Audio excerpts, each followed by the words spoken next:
Hi friends, ಎಲ್ರಿಗೂ ನಮಸ್ಕಾರ. Welcome back to NTA fashions Kannada. Friends, ಇವತ್ತಿನ ವಿಡಿಯೋದಲ್ಲಿ ನಾನು ಏನು ಹೇಳ್ಕೊಡ್ತಾ ಇದ್ದೀನಿ ಅಂದರೆ, ಬ್ಲೌಸು ಹಾಕ್ಕೊಂಡಾಗ ಈ ಆರ್ಮೋಲ್ ಹತ್ರ ನಮಗೆ ಲೂಸ್ನೆಸ್ ಬರದೆ, ಟೈಟ್ ಆಗದೆ, ಪರ್ಫೆಕ್ಟ್ ಫಿಟ್ಟಿಂಗ್ ಬರಬೇಕಾದ್ರೆ ನಾವು ಸೈಡ್ ಜಾಯಿಂಟ್ ಯಾವ ಥರ ಮಾಡ್ಕೊಳ್ಳೋದು ಅಂತ ನಾನು ಇವತ್ತಿನ ವಿಡಿಯೋದಲ್ಲಿ ಹೇಳ್ಕೊಡ್ತಾ ಇದ್ದೀನಿ. ಸೈಡ್ ಜಾಯಿಂಟ್ ಮಾಡ್ಕೊಳ್ಳೋದಕ್ಕೆ ಮೊದಲಿಗೆ ನಾವು ಉಲ್ಟಾ ಸೈಡ್ಗೆ ಬ್ಲೌಸನ್ನು ಹಾಕ್ಕೊಳ್ಬೇಕು.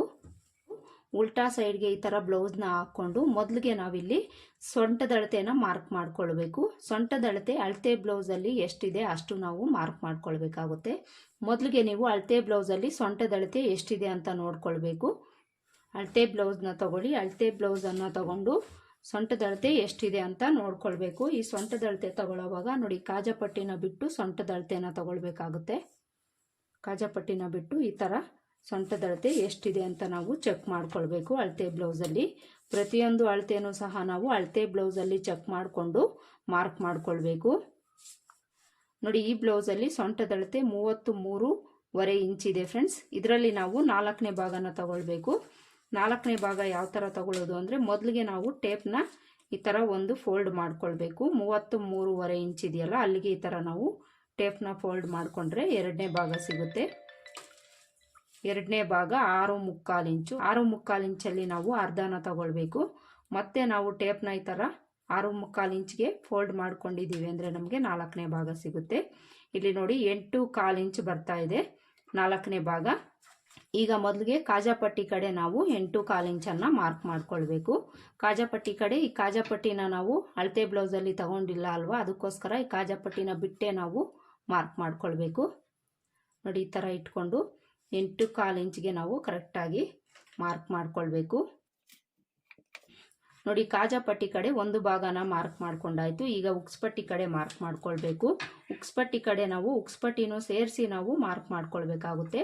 ಟೇಪ್ನ ಈ ಥರ ಇಟ್ಕೊಂಡು 8.25 ಇಂಚ್ ಅಲ್ವಾ, 8.25 ಇಂಚ್ಗೆ ಈ ಥರ ಮಾರ್ಕ್ ಮಾಡ್ಕೊಳ್ಬೇಕು. ಈ ಥರ ಮಾರ್ಕ್ ಮಾಡಿಕೊಂಡು ಫ್ರಂಟ್ ಪಾರ್ಟಲ್ಲಿ ನಾವು ಸೊಂಟದ ಅಳತೆಯನ್ನು ಮಾರ್ಕ್ ಮಾಡ್ಕೊಂಡಾಯ್ತು. ಈಗ ಬ್ಯಾಕ್ ಪಾರ್ಟಲ್ಲಿ ಮಾರ್ಕ್ ಮಾಡ್ಕೊಳ್ಬೇಕು. ಬ್ಯಾಕ್ ಪಾರ್ಟಲ್ಲಿ ಮಾರ್ಕ್ ಮಾಡ್ಕೊಳ್ಳೋವಾಗ ನೋಡಿ, ಬ್ಯಾಕ್ ಪಾರ್ಟು ಮಧ್ಯಕ್ಕೆ ಈ ಥರ ಫೋಲ್ಡ್ ಮಾಡ್ಕೊಳ್ಬೇಕು. ಬ್ಯಾಕ್ ಪಾರ್ಟ್ನ ಈ ಥರ ಮಧ್ಯಕ್ಕೆ ಫೋಲ್ಡ್ ಮಾಡಿಕೊಂಡು ನೋಡಿ, ಈ ಥರ ಫೋಲ್ಡ್ ಮಾಡಿಕೊಂಡು ನೋಡಿ, ಈ ಕಡೆಯಿಂದ 8.25 ಇಂಚು ಎಲ್ಲಿಗೆ ಬರುತ್ತೆ ಅಲ್ಲಿಗೆ ಕರೆಕ್ಟಾಗಿ ನಾವು ಈ ಥರ ಮಾರ್ಕ್ ಮಾಡ್ಕೊಳ್ಬೇಕು. ನೋಡಿ, ಈ ಥರ ಮಾರ್ಕ್ ಮಾಡಿಕೊಂಡ್ರೆ ನಮಗೆ ಒಂದು ಸೈಡ್ ಮಾರ್ಕ್ ಕಾಣಿಸ್ತಾ ಇದೆ, ಇನ್ನೊಂದು ಸೈಡು ಸಹ ನಾವು ಎಲ್ಲಿಗಿದೆ ಅಲ್ಲಿಗೆ ಕರೆಕ್ಟಾಗಿ ಈ ಥರ ಮಾರ್ಕ್ ಮಾಡ್ಕೊಳ್ಬೇಕು. ಸೊಂಟದ ಅಳತೆನ ಮಾರ್ಕ್ ಮಾಡ್ಕೊಂಡಾಯ್ತಲ್ಲ, ಈಗ ನಾವು ಚೆಸ್ಟ್ ಲೂಸನ್ನು ಮಾರ್ಕ್ ಮಾಡ್ಕೊಳ್ಬೇಕು. ಚೆಸ್ಟ್ ಲೂಸು ಸಹ ಅಳತೆ ಬ್ಲೌಸಲ್ಲಿ ಎಷ್ಟಿದೆ ಅಂತ ನೋಡಿಕೊಂಡು ಮಾರ್ಕ್ ಮಾಡ್ಕೊಳ್ಳೋಣ. ಚೆಸ್ಟ್ ಲೂಸ್ನ ನಾವು ನೋಡಿ ಉಕ್ಸ್ಪಟ್ಟಿ ಕಡೆಯಿಂದ ತಗೊಳ್ಳೋಣ. ಉಕ್ಸ್ಪಟ್ಟಿ ಕಡೆನ ತಗೊಂಡು ಈ ಥರ ಟೇಪ್ನ ಇಟ್ಕೊಂಡು ಈ ಕಡೆ ಆರ್ಮೋಲ್ ಜಾಯಿಂಟ್ ಇದೆಯಲ್ಲ, ಇಲ್ಲಿವರೆಗೂ ನಾವು ನೋಡ್ಕೊಳ್ಬೇಕು. ಅಳತೆ ಬ್ಲೌಸಲ್ಲಿ ನೋಡಿ, ಈ ಬ್ಲೌಸಲ್ಲಿ 9 ಇಂಚು ಚೆಸ್ಟ್ ಲೂಸ್ ಇದೆ. ನೋಡಿ, ಚೆಸ್ಟ್ ಲೂಸ್ ಮಾರ್ಕ್ ಮಾಡ್ಕೊಳ್ಳೋದಕ್ಕೂ ಸಹ ನಾವು ಈ ಥರ ಬ್ಯಾಕ್ ಪಾರ್ಟ್ಗೆ ಹಾಕ್ಕೊಳ್ಬೇಕು. ಈ ಥರ ಹಾಕ್ಕೊಂಡು ಉಕ್ಸ್ಪಟ್ಟಿ ಕಡೆ ಕಾಜಾಪಟ್ಟಿ ಕಡೆನ ನಾವು ಚೆಸ್ಟ್ ಲೂಸನ್ನು ಮಾರ್ಕ್ ಮಾಡ್ಕೊಳ್ಬೇಕು. ಬ್ಯಾಕ್ ಪಾರ್ಟಲ್ಲಿ ಮಾರ್ಕ್ ಮಾಡ್ಕೊಳ್ಳೋ ಅವಶ್ಯಕತೆ ಇಲ್ಲ ಫ್ರೆಂಡ್ಸ್. ಉಕ್ಸ್ಪಟ್ಟಿ ಕಡೆ ಕಾಜಾಪಟ್ಟಿ ಕಡೆ ನಾವು ನೋಡಿಕೊಂಡು ಮಾರ್ಕ್ ಮಾಡ್ಕೊಂಡಿದ್ದೀವಿ ಅಂದರೆ ಬ್ಯಾಕ್ ಪಾರ್ಟಲ್ಲೂ ಸಹ ನಮಗೆ ಕರೆಕ್ಟಾಗಿ ಬರುತ್ತೆ. ನಾನಿಲ್ಲಿ ಕಾಜಾಪಟ್ಟಿ ಕಡೆನ ಮೊದಲಿಗೆ ಮಾರ್ಕ್ ಮಾಡ್ಕೊಳ್ತೀನಿ. ಕಾಜಾಪಟ್ಟಿ ಕಡೆ ಮಾರ್ಕ್ ಮಾಡ್ಕೊಳ್ಳೋವಾಗ ಕಾಜಾಪಟ್ಟಿನ ಬಿಟ್ಟು ಇಲ್ಲಿಂದ ಟೇಪ್ನ ಈ ಥರ ಇಟ್ಕೊಳ್ಬೇಕು. ಈ ಥರ ಇಟ್ಕೊಂಡು 9 ಇಂಚು ಎಲ್ಲಿಗೆ ಬರುತ್ತೆ ಅಲ್ಲಿಗೆ ಈ ಥರ ನಾವು ಮಾರ್ಕ್ ಮಾಡ್ಕೊಳ್ಬೇಕು. ಕಾಜಾಪಟ್ಟಿ ಕಡೆ ಮಾರ್ಕ್ ಮಾಡಿಕೊಂಡು ಈಗ ಉಕ್ಸ್ಪಟ್ಟಿ ಕಡೆ ಮಾರ್ಕ್ ಮಾಡ್ಕೊಳ್ಬೇಕು. ಕಾಜಾಪಟ್ಟಿ ಕಡೆ ನಾವು ಕಾಜಾಪಟ್ಟಿನ ಬಿಟ್ಟು ಮಾರ್ಕ್ ಮಾಡ್ಕೊಂಡಿದ್ದೀವಿ. ಉಕ್ಸ್ಪಟ್ಟಿ ಕಡೆ ಉಕ್ಸ್ಪಟ್ಟಿನೂ ಸೇರಿಸ್ಕೊಂಡು ನಾವು ಮಾರ್ಕ್ ಮಾಡ್ಕೊಳ್ಬೇಕಾಗುತ್ತೆ. ಉಕ್ಸ್ಪಟ್ಟಿ ಕಡೆ ನೋಡಿ, ಇಲ್ಲಿಂದ ಟೇಪ್ನ ಈ ಥರ ಇಟ್ಕೊಳ್ಬೇಕು. ಈ ಥರ ಇಟ್ಕೊಂಡು 9 ಇಂಚು ಎಲ್ಲಿಗೆ ಬರುತ್ತೆ ಅಲ್ಲಿಗೆ ನಾವು ಈ ಥರ ಮಾರ್ಕ್ ಮಾಡ್ಕೊಳ್ಬೇಕು. ಈ ಥರ ಮಾರ್ಕ್ ಮಾಡಿಕೊಂಡು ಈಗ ಸೊಂಟದ ಅಳತೆ ಚೆಸ್ಟ್ ಲೂಸ್ನ ಜಾಯಿಂಟ್ ಮಾಡ್ಕೊಳ್ಬೇಕು. ಇಲ್ಲಿ ನಾವು ಸೊಂಟದ ಅಳತೆ ಮಾರ್ಕ್ ಮಾಡ್ಕೊಂಡಿದ್ದೀವಲ್ಲ, ಇಲ್ಲಿಂದ ಈ ಥರ ಸ್ಟ್ರೈಟಾಗಿ ಒಂದು ಲೈನನ್ನು ಹಾಕ್ಕೊಳ್ಬೇಕು. ಈ ಕಡೆನೂ ಸಹ ನಾವು ಅದೇ ಥರ ಚೆಸ್ಟ್ ಲೂಸು ವೆಸ್ಟ್ ಲೂಸನ್ನು ಜಾಯಿಂಟ್ ಮಾಡಿಕೊಂಡು ಒಂದು ಲೈನನ್ನು ಹಾಕ್ಕೊಳ್ಬೇಕು. ಸೊಂಟದ ಅಳತೆ ಮಾರ್ಕ್ ಮಾಡ್ಕೊಂಡಾಯ್ತು, ಚೆಸ್ಟ್ ಲೂಸ್ ಮಾರ್ಕ್ ಮಾಡ್ಕೊಂಡಾಯ್ತು. ಈಗ ನಾವು ಸ್ಲೀವ್ ಲೂಸನ್ನು ಮಾರ್ಕ್ ಮಾಡ್ಕೊಳ್ಬೇಕು. ಸೈಡ್ ಜಾಯಿಂಟ್ ಮಾಡ್ಕೊಳ್ಳೋದಕ್ಕೆ ಸ್ಲೀವ್ ಲೂಸು ಮಾರ್ಕ್ ಮಾಡ್ಕೊಳ್ಳೋವಾಗ ನೋಡಿ, ಸ್ಲೀವ್ಸ್ ಎರಡೂ ಓಪನ್ ಕಡೆ ಈ ಥರ ನೀಟಾಗಿ ಹಾಕ್ಕೊಳ್ಬೇಕು. ಈ ಥರ ನೀಟಾಗಿ ಹಾಕ್ಕೊಂಡು ಅಳತೆ ಬ್ಲೌಸ್ನ ತಗೊಳ್ಬೇಕು. ನೋಡಿ, ಅಳತೆ ಬ್ಲೌಸ್ನ ತಗೊಂಡಾದರೂ ನೀವು ಮಾರ್ಕ್ ಮಾಡ್ಕೊಳ್ಬೋದು. ಇಲ್ಲಾಂದರೆ ಅಳತೆ ಬ್ಲೌಸಲ್ಲಿ ಸ್ಲೀವ್ಸ್ ಲೂಸು ಎಷ್ಟಿದೆ ಅಂತ ನೋಡಿಕೊಂಡು ಸಹ ನೀವು ಮಾರ್ಕ್ ಮಾಡ್ಕೊಳ್ಬೋದು. ನೋಡಿ, ಈ ಬ್ಲೌಸಲ್ಲಿ 5 ಇಂಚ್ ಇದೆ. 5 ಇಂಚ್ಗೆ ನೀವು ಟೇಪನ್ನು ಈ ಥರ ಇಟ್ಕೊಂಡು ಮಾರ್ಕ್ ಮಾಡ್ಕೊಳ್ಬೋದು. ಇಲ್ಲಾಂದರೆ ನೋಡಿ, ಇದೇ ಥರ ಅಳತೆ ಬ್ಲೌಸ್ನ ಇದ್ರ ಮೇಲೆ ಈ ಥರ ಇಟ್ಕೊಂಡು ಸಹ ನೀವು ಎಲ್ಲಿಗೆ ಸ್ಟಿಚ್ ಬಿದ್ದಿರುತ್ತೆ, ಈ ಮೊದಲನೇ ಸ್ಟಿಚ್ ಎಲ್ಲಿಗಿರುತ್ತೆ ಅಲ್ಲಿಗೆ ಮಾರ್ಕ್ ಮಾಡ್ಕೊಳ್ಬೇಕು ನೋಡಿ. ಈ ತರ ಮಾರ್ಕ್ ಮಾಡಿಕೊಂಡು ಈಗ ಈ ಚೆಸ್ಟ್ ಲೂಸ್ ಇಂದ ಇಲ್ಲಿಗೆ ನಾವು ಲೈನ್ ಹಾಕೊಳ್ಬೇಕು ನೋಡಿ. ಈ ತರ ನೋಡಿ, ಈ ತರ ನಾವು ಒಂದು ಲೈನ್ ಹಾಕೊಂಡು ಇದ್ರ ಮೇಲೆ ಸ್ಟಿಚ್ ಹಾಕೊಂಡಿದೀವಿ ಅಂದ್ರೆ ನಮಗೆ ಪರ್ಫೆಕ್ಟ್ ಆಗಿ ಸೈಡ್ ಜಾಯಿಂಟ್ ಅನ್ನೋದು ಬರುತ್ತೆ ಫ್ರೆಂಡ್ಸ್ ನೋಡಿ. ಈ ತರ ನಾವು ಸ್ಟ್ರೈಟ್ ಆಗಿ ಬರೋ ತರ ಲೈನ್ ಅನ್ನ ಹಾಕೊಳ್ಬೇಕು. ಈ ತರ ಲೈನ್ ಹಾಕೊಂಡು ಈ ಕಡೆನೂ ಸಹ ನಾವು ಅದೇ ತರ ಸ್ಲೀವ್ ಲೂಸ್ ಅನ್ನ ನೋಡ್ಕೊಂಡು ಮಾರ್ಕ್ ಮಾಡ್ಕೊಳ್ಬೇಕು.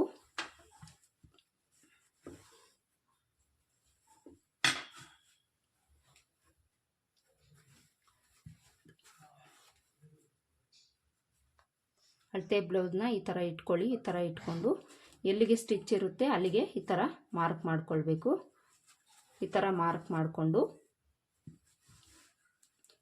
ಈ ಮಾರ್ಕಿಂಗ್ ಇಂದ ಈ ಮಾರ್ಕಿಂಗಿಗೆ ನಾವು ಈ ತರ ಜಾಯಿಂಟ್ ಮಾಡ್ಕೊಳ್ಬೇಕು. ತುಂಬಾ ಜನ ಕಾಮನ್ ಆಗಿ ಕೇಳೋ ಕ್ವಶನ್ ಫ್ರೆಂಡ್ಸ್, ನಾವು ಸೈಡ್ ಜಾಯಿಂಟ್ ಮಾಡ್ಕೊಂಡಾಗ ಫ್ರಂಟ್ ಟು ಬ್ಯಾಕ್ ಅನ್ನೋದು ಈಕ್ವಲ್ ಆಗಿ ಬರೋದಿಲ್ಲ. ಅದೇ ತರ ಸೈಡ್ ಜಾಯಿಂಟ್ ಮಾಡ್ಕೊಂಡಾಗ ಇಲ್ಲಿ ನಮಗೆ ಆರ್ಮೋಲ್ ಹತ್ರ ಪ್ಲಸ್ ರೀತಿಯಲ್ಲಿ ಬರೋದಿಲ್ಲ ಅಂತ ಕೇಳ್ತಾರೆ. ನಾನು ಹೇಳ್ಕೊಡೋ ಮೆಥಡಲ್ಲಿ ನೀವು ಸ್ಟಿಚ್ ಮಾಡ್ಕೊಳ್ಳಿ, ನಿಮಗೆ ಪರ್ಫೆಕ್ಟ್ ಆಗಿ ಬರುತ್ತೆ.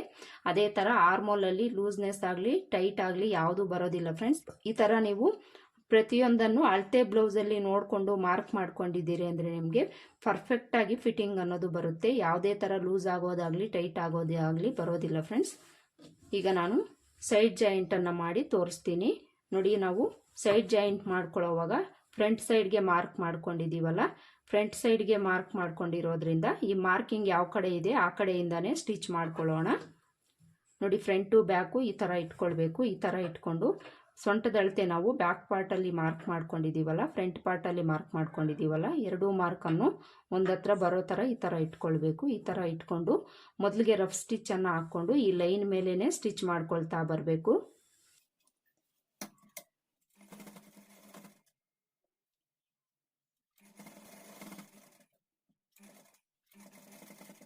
ನೋಡಿ ಈ ತರ ಇಲ್ಲಿವರೆಗೂ ಸ್ಟಿಚ್ ಮಾಡ್ಕೊಂಡು ಬಂದು ಇಲ್ಲಿ ನೋಡಿ ಆರ್ಮೋಲ್ ಹತ್ರ ಈ ತರ ನೀಟಾಗಿ ಸರಿ ಮಾಡ್ಕೊಳ್ಬೇಕು. ಸರಿ ಮಾಡ್ಕೊಂಡು ಫ್ರಂಟ್ ಪಾರ್ಟು ಬ್ಯಾಕ್ ಪಾರ್ಟ್ ಅನ್ನೋದು ಈಕ್ವಲ್ ಆಗಿ ಇಟ್ಕೊಳ್ಬೇಕು. ಇಲ್ಲಿ ಆರ್ಮೋಲ್ ಹತ್ರ ಈ ತರ ಈಕ್ವಲ್ ಆಗಿ ಇಟ್ಕೊಂಡು ಫ್ರಂಟ್ ಟು ಬ್ಯಾಕು ಯಾವುದೇ ತರ ಲೂಸ್ ಅನ್ನೋದು ಬಿಡಬಾರ್ದು ಫ್ರೆಂಡ್ಸ್. ಲೂಸ್ನೆಸ್ ಅನ್ನೋದು ಬಿಡದೆ ನೀಟಾಗಿ ನೀವು ಫ್ರಂಟ್ ಪಾರ್ಟು ಬ್ಯಾಕ್ ಪಾರ್ಟ್ ಅನ್ನ ಈ ತರ ಇಟ್ಕೊಳ್ಬೇಕು. ಈ ತರ ಇಟ್ಕೊಳ್ಳೋವಾಗ ನಿಮ್ಗೆ ಆ ಕಡೆ ಈ ಕಡೆ ಹೋಗುತ್ತೆ ಅಂತ ಅನ್ಸಿದ್ರೆ ಒಂದೆರಡು ಗುಂಡ್ಪಿನ್ಸ್ ಅನ್ನ ಹಾಕೊಂಡು ಸ್ಟಿಚ್ ಮಾಡ್ಕೊಳ್ಳಿ ನೋಡಿ. ಈ ತರ ಹಿಡ್ಕೊಂಡು ಇದ್ರ ಮೇಲೇನೆ ಸ್ಟಿಚ್ ಮಾಡ್ಕೊಳ್ತಾ ಬರಬೇಕು.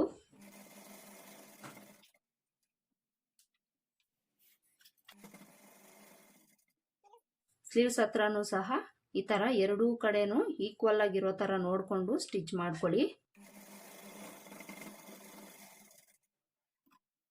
ನೋಡಿ. ಈ ತರ ನಾವು ಸ್ಟಿಚ್ ಮಾಡ್ಕೊಂಡಾಗ ಸ್ಟ್ರೈಟ್ ಆಗಿ ಸ್ಟಿಚ್ ಅನ್ನೋದು ಬರಬೇಕು ಫ್ರೆಂಡ್ಸ್. ಅವಾಗಲೇ ನಿಮಗೆ ಫಿಟ್ಟಿಂಗ್ ಅನ್ನೋದು ಪರ್ಫೆಕ್ಟ್ ಆಗಿ ಬರುತ್ತೆ. ಸ್ವಲ್ಪ ಏನಾದರೂ ಈ ಕಡೆಗೆ ಇಲ್ಲ ಈ ಕಡೆಗೆ ಬಂದಿದ್ರೆ ಅಂದ್ರೆ ಇಲ್ಲಿ ನಿಮಗೆ ಲೂಸ್ನೆಸ್ ಆಗಲಿ ಟೈಟ್ ಆಗಲಿ ಬರೋ ಚಾನ್ಸಸ್ ಇರುತ್ತೆ. ಅದಕ್ಕೋಸ್ಕರ ಇದೇ ಮೆಥಡ್ ಅಲ್ಲಿ ನೀವು ಸ್ಟಿಚ್ ಮಾಡ್ಕೊಳ್ಳಿ ಸೈಡ್ ಜಾಯಿಂಟ್ ಮಾಡ್ಕೊಳ್ಳೋವಾಗ. ಅದೇ ತರ ಈ ಸ್ಟಾರ್ಟಿಂಗ್ ಅಲ್ಲಿ ಎಂಡಿಂಗ್ ಅಲ್ಲಿ ನೀವು ರಫ್ ಸ್ಟಿಚ್ ಹಾಕೊಂಡು ಸ್ಟಿಚ್ ಮಾಡ್ಕೊಳ್ಬೇಕಾಗುತ್ತೆ. ಈ ತರ ಒಂದು ಸ್ಟಿಚ್ ಹಾಕೊಂಡು ಈಗ ಇದರ ಪಕ್ಕದಲ್ಲೇ ನಾವು 3 ರಿಂದ 4 ಸ್ಟಿಚ್ ಹಾಕೊಳ್ಬೇಕಾಗುತ್ತೆ. ಪಕ್ಕದಲ್ಲೇ ಒಂದು 1/4 ಇಂಚು ಗ್ಯಾಪ್ ಅನ್ನ ಬಿಟ್ಟು ಒಂದು 4 ಸ್ಟಿಚ್ ಹಾಕೊಳ್ಳಿ, ಇಲ್ಲ 3 ಸ್ಟಿಚ್ ಹಾಕೊಳ್ಳಿ. ನಾನು 4 ಸ್ಟಿಚ್ ಅನ್ನ ಹಾಕೊಳ್ತೀನಿ.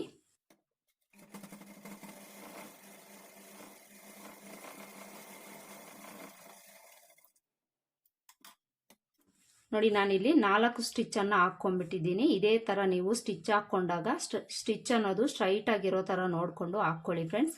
ಈ ತರ 3 ರಿಂದ 4 ಸ್ಟಿಚ್ ಅನ್ನ ಹಾಕೊಂಡು ಈ ಕಡೆ ಎಡ್ಜ್ಗೆ 1 ಇಂಚು ಗ್ಯಾಪ್ ಅನ್ನ ಬಿಟ್ಟು ಒಂದು ಸ್ಟಿಚ್ ಹಾಕೊಂಡು ಎಕ್ಸ್ಟ್ರಾ ಇರೋ ಫ್ಯಾಬ್ರಿಕ್ ಅನ್ನ ಕಟ್ ಮಾಡ್ಕೊಳ್ಬೇಕು.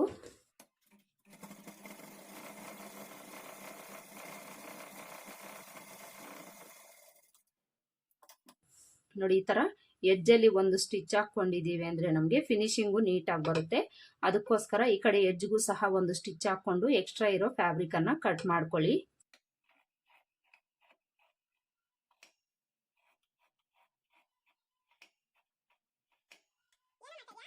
ನೋಡಿ ನಾನು ಒಂದು ಕಡೆ ಸೈಡ್ ಜಾಯಿಂಟ್ ಅನ್ನ ಮಾಡ್ಕೊಂಡಾಯ್ತು. ಈ ಕಡೆ ನಮಗೆ ಪ್ಲಸ್ ರೀತಿಯಲ್ಲಿ ಬಂದಿದೆಯಾ ಇಲ್ವಾ ಅಂತ ನೋಡೋಣ. ನೋಡಿ ಫ್ರೆಂಡ್ಸ್, ಇಲ್ಲಿ ನಾನು ಸ್ಟಿಚ್ ಮಾಡಿ ತೋರಿಸಿದ್ದೀನಲ್ಲ, ನೋಡಿ ನಮಗೆ ಕರೆಕ್ಟಾಗಿ ಆರ್ಮೋಲ್ ಹತ್ರ ಪ್ಲಸ್ ರೀತಿಯಲ್ಲಿ ಸ್ಟಿಚ್ ಅನ್ನೋದು ಬಂದಿದೆ. ನಾನು ಹೇಳ್ಕೊಟ್ಟಿರೋ ಮೆಥಡಲ್ಲಿ ನೀವು ಸ್ಟಿಚ್ ಮಾಡ್ಕೊಂಡಿದ್ದೀರಿ ಅಂದರೆ ನಿಮಗೂ ಸಹ ಇದೇ ಥರ ಸ್ಟಿಚ್ ಅನ್ನೋದು ಬರುತ್ತೆ ಫ್ರೆಂಡ್ಸ್.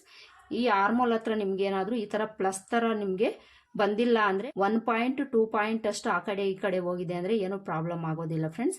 ಆದರೆ ಒಂದು 1/4 ಇಂಚು 1/2 ಇಂಚಷ್ಟು ಅಪ್ ಆ್ಯಂಡ್ ಡೌನ್ ಅನ್ನೋದು ಆಗಬಾರ್ದು. ಆ ಥರ ನೀವು ಸ್ಟಿಚ್ ಮಾಡ್ಕೊಳ್ಳಿ.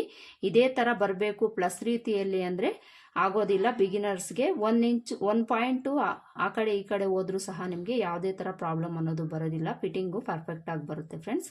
ಒಂದು ಕಡೆ ನಾವು ಈಗ ಸೈಡ್ ಜಾಯಿಂಟ್ ಮಾಡ್ಕೊಂಡಾಯ್ತಲ್ಲ, ಈಗ ಇನ್ನೊಂದು ಸೈಡು ನಾನು ಸೈಡ್ ಜಾಯಿಂಟ್ ಮಾಡಿ ತೋರಿಸ್ತೀನಿ ನೋಡಿ. ಇನ್ನೊಂದು ಸೈಡು ಸಹ ನಾವು ಈ ಥರ ಫ್ರಂಟ್ ಪಾರ್ಟಲ್ಲೇ ಮಾರ್ಕ್ ಮಾಡ್ಕೊಂಡಿದ್ದೀವಲ್ಲ, ಅದಕ್ಕೋಸ್ಕರ ಈಗ ನಾವು ಸ್ಲೀವ್ಸ್ ಕಡೆಯಿಂದ ಸ್ಟಿಚ್ ಮಾಡ್ಕೊಳ್ಳೋಣ. ಇಲ್ಲಿ ಮೊದಲಿಗೆ ನಾವು ರಫ್ ಸ್ಟಿಚ್ ಹಾಕ್ಕೊಳ್ಬೇಕು.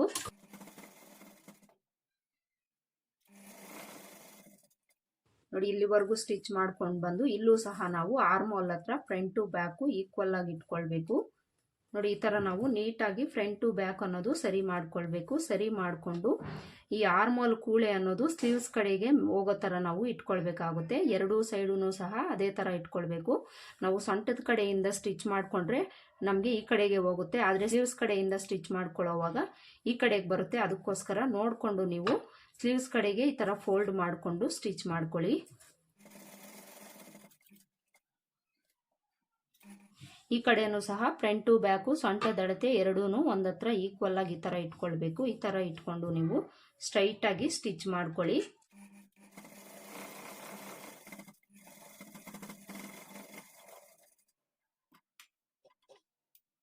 ನೋಡಿ ಇಲ್ಲಿ ನಾನು ಸ್ಟಿಚ್ ಮಾಡ್ಕೊಂಡಿದ್ದೀನಿ. ಯಾವ ಥರ ನಮಗೆ ಸ್ಟ್ರೈಟ್ ಆಗಿ ಸ್ಟಿಚ್ ಅನ್ನೋದು ಬಂದಿದೆ, ಇದೇ ಥರ ನೀವು ಸ್ಟಿಚ್ ಮಾಡ್ಕೊಳ್ಬೇಕು ಫ್ರೆಂಡ್ಸ್. ಈ ಥರ ಒಂದು ಸ್ಟಿಚ್ ಹಾಕ್ಕೊಂಡು ಈಗ ಬ್ಯಾಕ್ ಸೈಡ್ ಕಡೆ ತಿರುಗಿಸ್ಕೊಳ್ಳೋಣ. ಬ್ಯಾಕ್ ಸೈಡ್ ಕಡೆ ತಿರುಗಿಸ್ಕೊಂಡು ಇದರ ಪಕ್ಕದಲ್ಲೇ ಒಂದು 1/4 ಇಂಚು ಗ್ಯಾಪ್ ಅನ್ನು ಬಿಟ್ಟು 4 ಸ್ಟಿಚ್ ಹಾಕ್ಕೊಳ್ತೀನಿ ನಾನು. ನೋಡಿ ನಾನಿಲ್ಲಿ ಈ ಕಡೆನೂ ಸಹ 4 ಸ್ಟಿಚ್ ಅನ್ನು ಹಾಕೊಂಡ್ಬಿಟ್ಟಿದ್ದೀನಿ. ಈಗ ಈ ಕಡೆನೂ ಸಹ 1 ಇಂಚು ಗ್ಯಾಪ್ ಅನ್ನು ಬಿಟ್ಟು ಇಲ್ಲಿ ಎಡ್ಜ್ಗೆ ಒಂದು ಸ್ಟಿಚ್ ಹಾಕೊಂಡು ಎಕ್ಸ್ಟ್ರಾ ಫ್ಯಾಬ್ರಿಕ್ ನ ಕಟ್ ಮಾಡ್ಕೊಳ್ಬೇಕು. ನೋಡಿ ನಾನಿಲ್ಲಿ ಎರಡೂ ಕಡೆನೂ ಸಹ ಸೈಡ್ ಜಾಯಿಂಟ್ ಅನ್ನ ಮಾಡ್ಕೊಂಡಾಯ್ತು.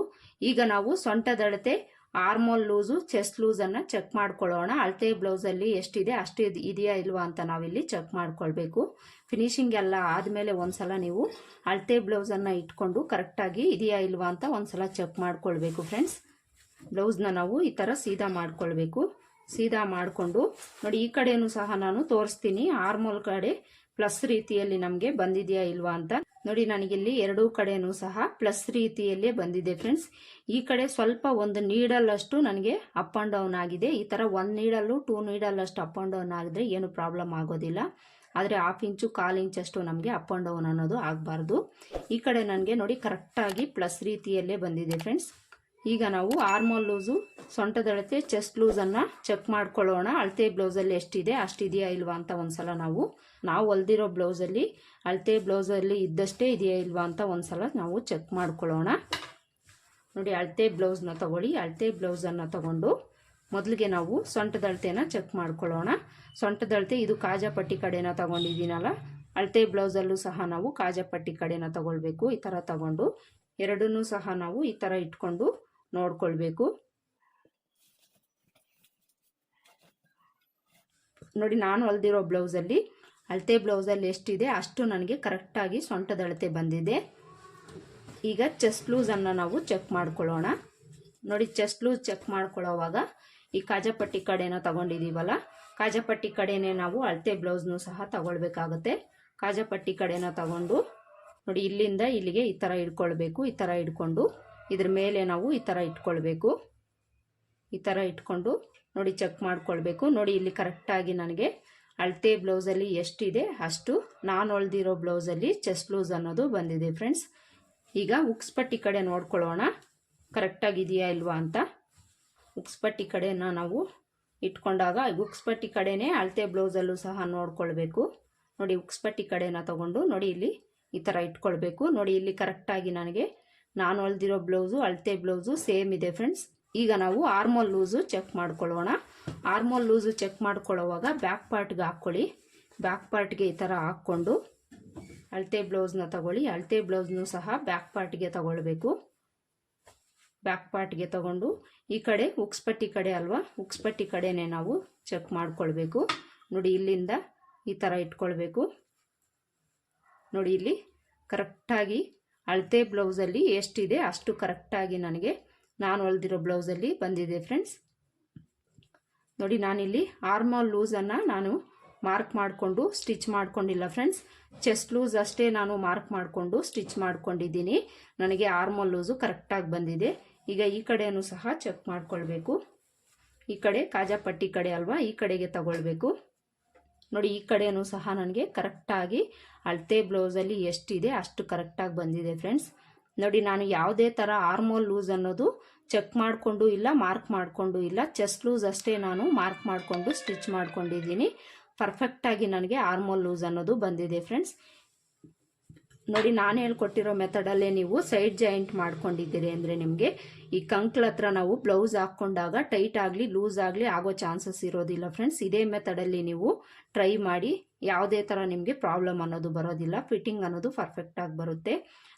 ನೋಡಿ ಬ್ಲೌಸ್ ಅನ್ನೋದು ನಾವು ಎಷ್ಟೇ ನೀಟಾಗಿ ಹೊಲ್ದಿದ್ರೂ ಸಹ ಸೈಡ್ ಜಾಯಿಂಟು ನಾವು ಕರೆಕ್ಟಾಗಿ ಸ್ಟಿಚ್ ಮಾಡ್ಕೊಂಡಿಲ್ಲ ಅಂದರೆ ಇಲ್ಲಿ ಆರ್ಮೋಲ್ ಹತ್ರ ಟೈಟ್ ಆಗೋ ಚಾನ್ಸಸ್ಸು ಇರುತ್ತೆ, ಅದೇ ಥರ ಲೂಸ್ ಬರೋ ಚಾನ್ಸಸ್ಸು ಇರುತ್ತೆ.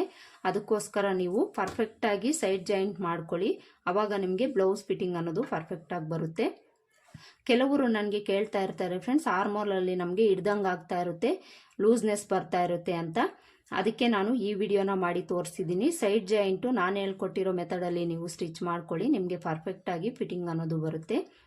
ಇದಿಷ್ಟು ಇವತ್ತಿನ ವಿಡಿಯೋ ಫ್ರೆಂಡ್ಸ್. ಹೋಪ್ ಈ ವಿಡಿಯೋ ನಿಮ್ಗೆ ಇಷ್ಟ ಆಗಿದೆ ಅಂತ ಅಂದ್ಕೊಳ್ತೀನಿ. ಇಷ್ಟ ಆಗಿದ್ರೆ ಲೈಕ್ ಮಾಡಿ, ಶೇರ್ ಮಾಡಿ, ಹಾಗೆ ಚಾನಲ್ನ ಸಬ್ಸ್ಕ್ರೈಬ್ ಮಾಡ್ಕೊಂಡಿಲ್ಲ ಅಂದರೆ ಈಗಲೇ ಸಬ್ಸ್ಕ್ರೈಬ್ ಮಾಡ್ಕೊಳ್ಳಿ. ಹಾಗೆಯೇ ವಿಡಿಯೋ ನಿಮಗೆ ಹೆಲ್ಪ್ ಆಯಿತು ಅಂತ ಅನಿಸಿದ್ರೆ ವಿಡಿಯೋ ಒಂದು ಲೈಕ್ ಕೊಡೋದನ್ನು ಮರಿಬೇಡಿ. ಮತ್ತೆ ಸಿಗೋಣ ಮುಂದಿನ ವಿಡಿಯೋದಲ್ಲಿ. ಅಲ್ಲಿವರೆಗೂ ನಮಸ್ಕಾರ. Thanks for watching.